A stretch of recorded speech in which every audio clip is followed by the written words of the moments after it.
Prepare to have your health questions answered here on Safe, Effective Natural Solutions with Dr. Todd Binkley, owner of Binkley Healing Center in downtown Ventura. Now, here's Dr. Todd. Good afternoon. I'm Dr. Todd Binkley, board-certified doctor of non-force chiropractic and practitioner of functional medicine. The theme of today's show is Take Responsibility for Your Own Health. Well, what do I mean by that? What becomes available when you truly embrace responsibility for your own health? Each week on this show, I bring you a selection of highlights from current medical literature about topics I hope you find interesting. They're certainly the ones I find interesting. And most of medical literature isn't really that interesting to me. It's mostly about the latest offerings from Big Pharma. So I choose reporting on the latest science that supports my main mission for this show, which is to arm you with evidence-based information you can use to take better care of your own health. You certainly don't have to.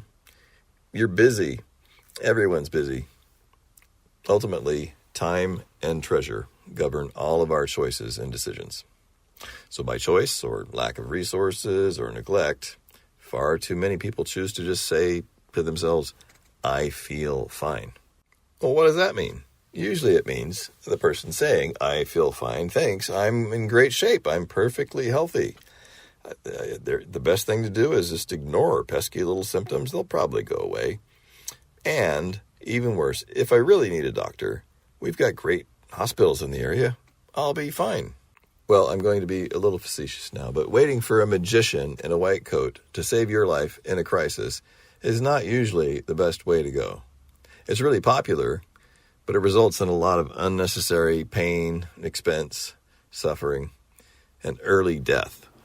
I love it when I hear someone say, I took my mother to the top guy at UCLA or the Mayo Clinic or the preeminent expert in the world at Johns Hopkins or some other major medical center. And I'm thinking, well, great. How's that going?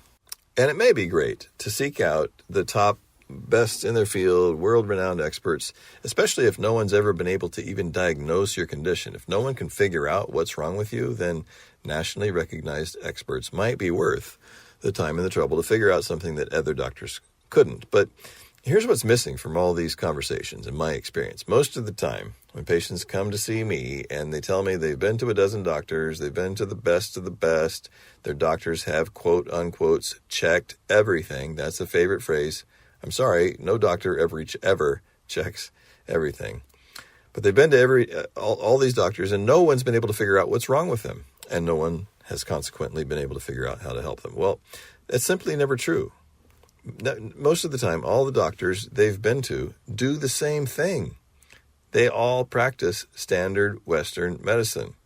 They look for well-known diseases for which there is a standard of care, usually drugs or surgery or some other traditional medical therapy. And if you don't have that, they say something like, you're fine, there's nothing wrong with you, maybe you should see a psychiatrist. Well, if you have a mood disorder, if you have anxiety or depression or another obvious condition for which psychiatry is appropriate, then sure. But people get told they need to go see a psychiatrist. They're told it's all in your head. We can't find anything. I can't find anything wrong with you. Therefore, it must all be in your head. Wow. I can't tell you how many patients have come to me with that story, something like that story, and it's really frustrating. And the problem is most doctors never do enough tests to get a comprehensive overview of how your body, your normal function, your body, whether or not it is every organ and system in your body functioning normally or not. Most doctors never use the tests to identify that. The narrower set of lab ranges that identify not just disease, but lack of normal function. When you restore normal function, everything works better. And many doctors, like most patients, are looking for, open quotes, the single cause, close quotes, of everything that ails you. This is the kiss of death. This is a trap that far too many people fall into. We're always looking for that one thing that no one else has been able. I could just figure out that one thing. It's never one thing. What ails most of us rarely has a single cause. We feel the way we feel, and we do or do not get the results we would like for a whole host of reasons. which can be identified with proper testing, usually can be identified with proper testing. So it is much better, in my humble opinion, I hope you agree, to find the motivation, the willingness to make time, spend a little bit of money, far less than you might imagine, to take better care of your own health. And you don't have to do it alone. I'm here to help, and I'd love an opportunity to use more progressive analysis of standard medical tests to identify conditions other doctors miss that you can usually heal and restore normal function with better food, exercise, and research-based supplements. Last week, I talked about the correlation between grip strength, a standard test for muscle strength in general, the correlation between this and abdominal obesity. So abdominal obesity means you could have a normal BMI, a normal body mass index, a normal weight for your height. But if you have a belly, if your waist specifically is for a woman greater than 31.5 inches or for a man greater than 37 inches, then you have something called abdominal obesity, meaning you might not be overweight at all, but you have too much weight around the middle. And there's so many things that result from that: high blood pressure, increased risk of diabetes and heart disease, etc. So a fat gut is the worst kind of fat. And so I got a lot of questions. Well, so what am I supposed to do about that? And some people think, and obviously everyone would love something quick and simple. If I'm fat, I'll do sit-ups. If my belly is fat, I'll do sit-ups, or get core exercises. And I think most people know that usually doesn't work.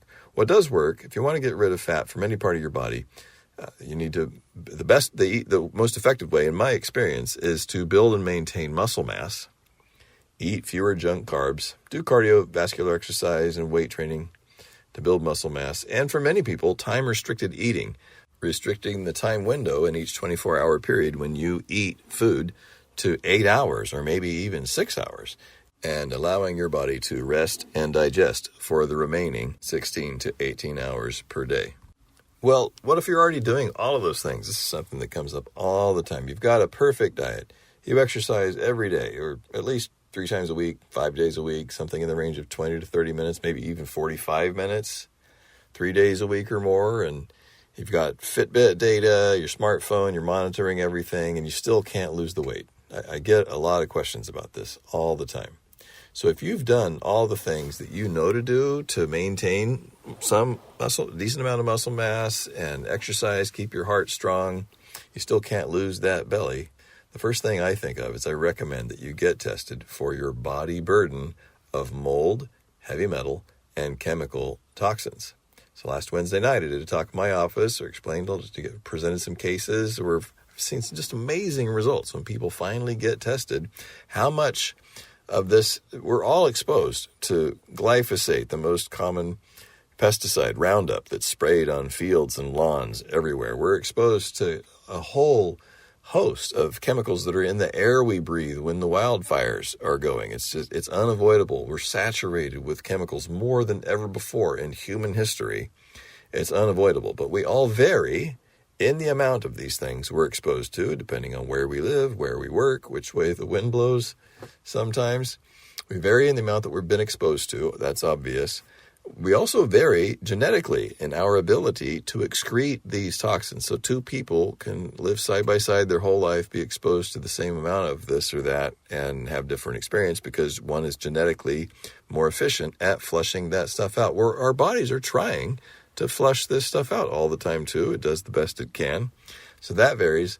And then the nutrients that you need, flushing this stuff out effectively, requires certain nutrients, mainly minerals, antioxidants, a few other things.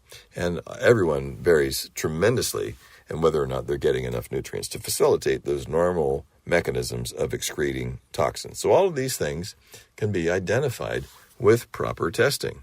I've had so many patients over the years that have unexplained persistent weight that nothing they can do will get that weight off, but also unexplained rashes. I've had some severe rashes. I talked about this.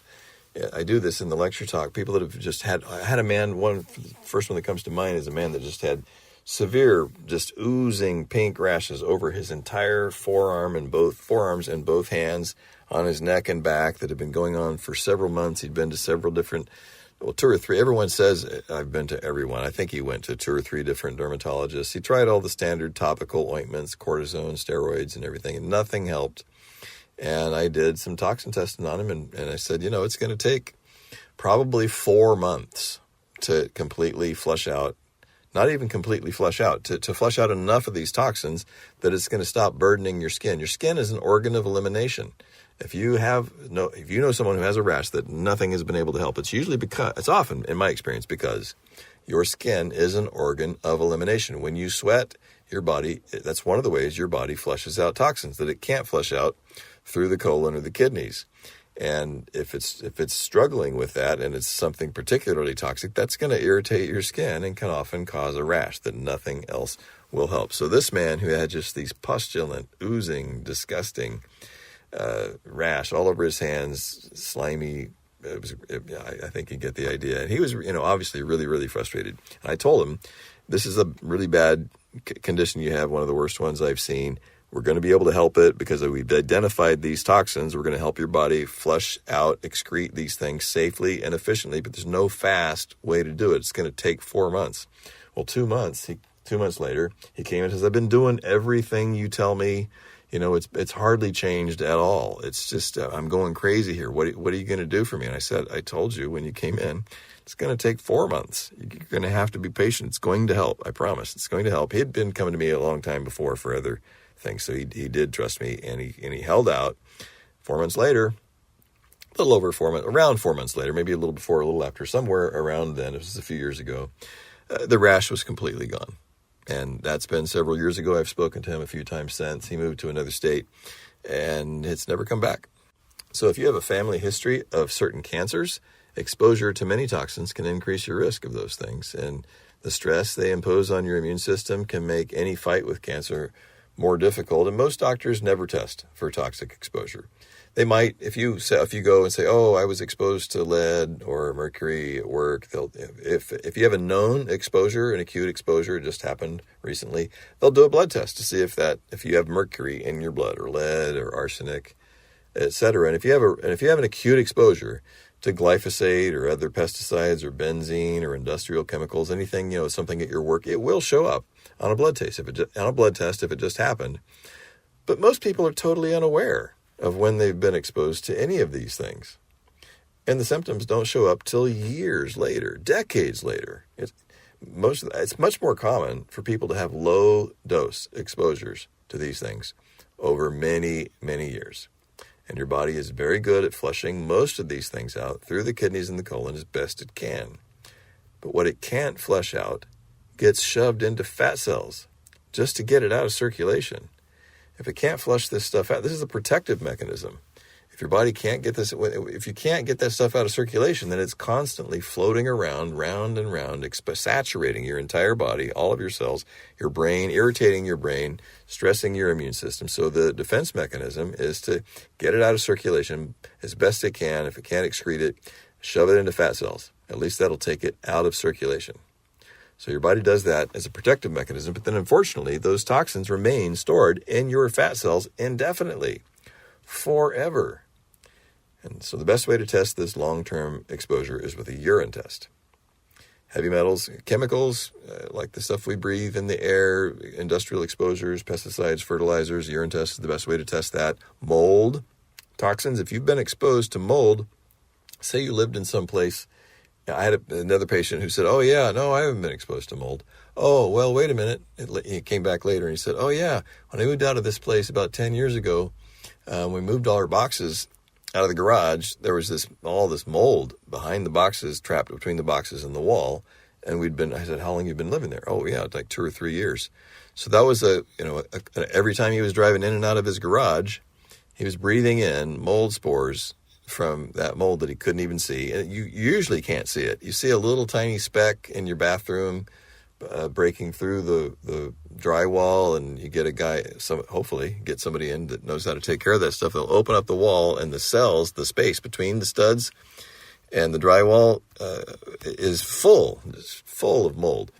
And so you usually don't even know you're being exposed to it. But the most important thing to understand about that is it's usually not an issue of a lung infection or sinus irritation from an acute exposure. to the mold. It's not the mold irritating your respiratory system. The metabolic waste from the mold, basically the mold's wee, is a chemical toxin that accumulates that your body sometimes can't efficiently excrete, and that also gets shoved into your fat cells. So mold toxins, basically the issue with mold is mostly just like being exposed to glyphosate or other chemical pesticides or fertilizers, or being exposed to benzene or petrochemicals, something in your workplace, or breathing in the stuff from the wildfire smoke. It's like mold toxins are a chemical toxin that also gets stored in fat cells long term, and you never know if you have that unless you get tested. It can be identified on a urine test. The stored toxic chemicals that build up in your fat cells, small amounts of that do get excreted in the very small amounts. It requires sensitive equipment to identify it, but small amounts of it are still slowly, your body's still trying to flush that stuff out, and it will show up on a urine test. And once you know, because everybody's different, once we know the things that you've been most exposed to, we can customize a course of things to help your body safely, slowly, it's not fast, it takes months, but slowly, safely excrete those things. And miracles, it seems miraculous to many people when they do that. And so when I say slowly and safely, some people say, oh yeah, I did this liver cleanse that my cousin told me about, and oh my God, I was sick for days. Well, don't do that. Your liver is the cleanser. You don't need to do a liver cleanse. You need to identify toxins and customize a plan of things like binding agents, modified citrus pectin, antioxidants like glutathione. There's a chlorella for heavy metals. There are a number of things you can use, but everybody's different. You need to do the proper testing and identify what's going to work best for you. When you're excreting, when we talk about detoxing, these toxins are stored in fat cells, and so when you pull them out of storage in fat cells, you're pulling them into your bloodstream, where it's now once again saturating every cell in your body with a small amount of those toxins, irritating your immune system, saturating your brain, causing brain fog. You don't want to pull that stuff out of storage faster than you can excrete it, mainly through the kidneys and the colon. A certain amount through sweat also. Doing saunas for some of these toxins is also important, or sweating by any other means. So it's stored in fat, you pull it into the bloodstream, and then you want to immediately flush it out by sweating, by peeing, or pooping. And if you try to pull it out, if you pull it out of storage too fast, then it's circulating around and it'll make you sick. So you never want to do that. So identifying the best way to do that requires testing and customizing a specific program for what you are dealing with. I'm Dr. Todd Binkley. You're listening to Safe, Effective, Natural Solutions to Almost Any Health Challenge. I know a lot of this is kind of complex, so send me a question. I love getting questions. I'd love to answer you specifically or talk about it next week. On next week's episode, email me at drbinkley@binkleyhealingcenter.com. You can also text me at 805-218-3939. Feel free to text me anytime. The ringer on my phone is always off, but I will reply. So more good news in the medical press. The whole theme of last week's show was about exercise. And when it rains, it pours. You may have even heard about this. I heard it on the radio and in the popular press. Walking, the title of the study is Walking is Good for You. Walking backward can add to the benefits. So most of us know that exercise has impressive mental and physical benefits, stronger bones and muscles, cardiovascular fitness, and stress release. But, sometimes it gets boring. People say, oh, yeah, I'd love to go out and walk. But for whatever reason you're not doing it, then it can be helpful to shake up the routine. I mean, whole industries are based on this. New classes and this or that, just to, shake up the routine. Nothing wrong with that. It's all good stuff. Backward walking, also known as retro walking or reverse walking, adds variety, and when done safely, has a whole host of benefits. It not only provides a change of view, but it also puts different demands on your body. Janet Dufek, PhD, a biomechanist and faculty member at the University of Nevada in Vegas, has researched the mechanics of both walking and landing from jumps to identify ways of preventing injuries and improving physical performance. As a former college basketball player and regular exerciser, she's also done her fair share of backward walking. In humans, walking backwards can increase hamstring flexibility, strengthen underused muscles, and challenge the mind as your body adjusts to new movement and posture. Quote, she says, I see a lot of people in my neighborhood, and they walk, and that's great, but they're still stressing the same elements of their structure over and over again. Walking backward introduces an element of cross-training, of a subtly different activity. Kevin Patterson, a personal trainer in Nashville, Tennessee, recommends the treadmill as the safest place to retro walk. You can adjust it to a slow speed, and he even likes to turn off the treadmill and do something called a dead mill, where you have the clients propel the belt on their own. Quote, it can take a while to get the treadmill going, but from there we have them be the horsepower for the treadmill. It's great for older clients because you have handles on both sides and you can reduce the risk of falling. Since reading this, I've been trying it again myself. I haven't done it in a long time, and it is really fun. It's a great workout for your brain as well as your body. And I don't do it on a treadmill. Like Dufek also suggests, you can incorporate a 1-minute segment of backward walking every 10 minutes that you walk. You can even do it with a partner, facing each other, clasping hands if necessary. One person walks backward, the other person strolls forward and watches for problems. And then you switch. Start off slowly at first because you might need to make sure that you've got good balance and you are retraining your brain. You're learning a new skill, but you're also using muscles in different ways. Some people even do marathons. Some people run whole marathons backwards. So this is considered a form of cross-training or incorporating a mix of moves into a fitness programming. Doing a range of exercises can help prevent overuse injuries, which can occur after repeatedly using the same muscle groups over and over. And for many people, cross-training involves different activities or types of exercise, like running one day and swimming the next and strength training on the third day. But if you don't have time for all of that, just walking backwards can work in the same way on a small level. Well, do small tweaks like this make much of a difference? How does it actually work? Well, physical therapists instruct some of their clients to reverse walk after knee injuries, or for people in rehabilitation or recovering from surgery. Back walking is different from a movement pattern perspective. Dudek says, instead of landing heel first, you strike your forefoot first, often quite gently, and often the heel doesn't even touch the ground. So this reduces the range of motion in the knee joint, which allows for activity without stressing the knee. Backward walking also stretches the hamstring muscles, the back of the thigh, and ongoing studies are evaluating whether it can seemingly reduce fall risk in older adults by activating more of the senses in the body to maintain balance.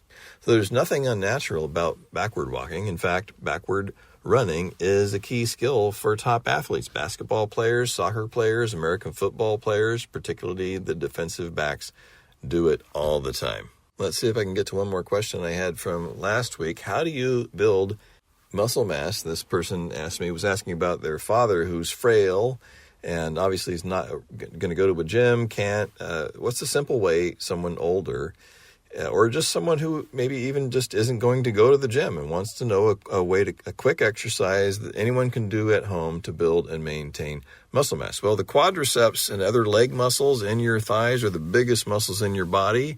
So doing squats using your own body weight as resistance is a simple way to build and maintain muscle mass. And you can do that by grabbing a hold of a handrail if you have one, or the edge of your kitchen sink.